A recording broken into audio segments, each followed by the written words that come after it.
اعوذ باللہ من الشیطان الرجیم بسم اللہ الرحمن الرحیم۔ شروع کرتا ہوں اللہ کے پاک نام سے جو بڑا مہربان اور نہایت رحم کرنے والا ہے۔ میرے آقا کریم صلی اللہ علیہ وآلہ وسلم کے پیارے غلاموں، السلام علیکم۔ ایک مرتبہ کا واقعہ ہے کہ سید الانبیاء نبی اکرم صلی اللہ علیہ وآلہ وسلم طواف فرما رہے تھے کہ ایک اعرابی کو اپنے آگے طواف کرتے ہوئے پایا، جس کی زبان پر یا کریم کی صدا تھی۔ حضور اکرم نے بھی پیچھے سے یا کریم پڑھنا شروع کر دیا۔ وہ اعرابی رکن یمانی کی طرف جاتا تو پڑھتا یا کریم، سرکار دو عالم بھی پیچھے سے پڑھتے یا کریم۔ وہ اعرابی جس سمت بھی رخ کرتا اور پڑھتا یا کریم، سرکار بھی اس کی آواز سے آواز ملاتے ہوئے یا کریم پڑھتے۔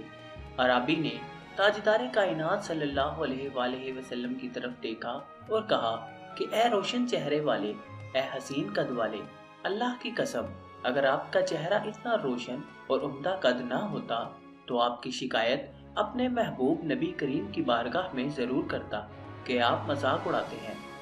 سید عالم صلی اللہ علیہ وآلہ وسلم نے فرمایا کہ کیا تو اپنے نبی کو پہچانتا ہے؟ عرض کیا کہ نہیں۔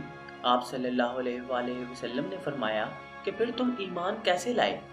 عرض کیا بن دیکھے ان کی نبوت اور رسالت کو تسلیم کیا، مانا اور بغیر ملاقات کے میں نے ان کی رسالت کی تصدیق کی۔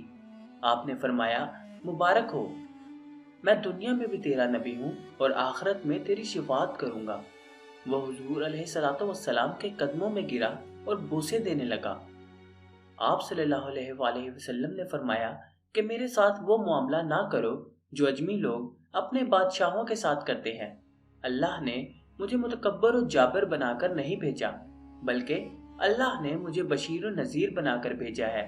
راوی کہتے ہیں کہ اتنے میں جبرائیل علیہ السلام آئے اور عرض کی کہ اللہ عزوجل نے آپ صلی اللہ علیہ وآلہ وسلم کو سلام فرمایا ہے اور فرماتا ہے کہ اس اعرابی کو بتا دیں کہ ہم اس کا حساب لیں گے۔ اعرابی نے کہا یا رسول اللہ، کیا اللہ میرا حساب لے گا؟ فرمایا ہاں، اگر وہ چاہے تو حساب لے گا۔ عرض کیا کہ اگر وہ میرا حساب لے گا تو میں اس کا حساب لوں گا۔ آپ صلی اللہ علیہ وآلہ وسلم نے فرمایا کہ تو کس بات پر اللہ سے حساب لے گا؟ اس نے کہا کہ اگر وہ میرے گناہوں کا حساب لے گا تو میں اس کی بخشش کا حساب لوں گا۔ میرے گناہ زیادہ ہیں کہ تیری بخشش۔ اگر اس نے میری نافرمانیوں کا حساب لیا تو میں اس کی معافی کا حساب لوں گا۔